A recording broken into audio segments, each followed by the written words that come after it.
In this video, we look at the multiplication principle using coin tosses. Multiplication principle. Suppose there are m possible outcomes for task 1 and n possible outcomes for task 2.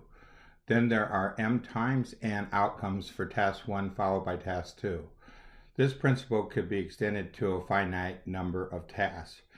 Below, we show the multiplication principle for 2 tosses of a fair coin and 3 tosses of a fair coin.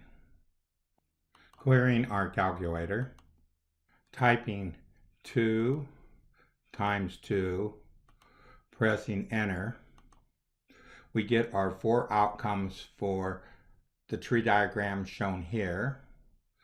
Copying this down,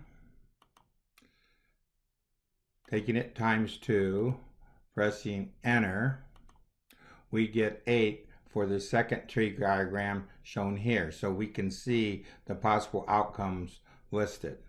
This ends our video on coin tosses for the multiplication principle.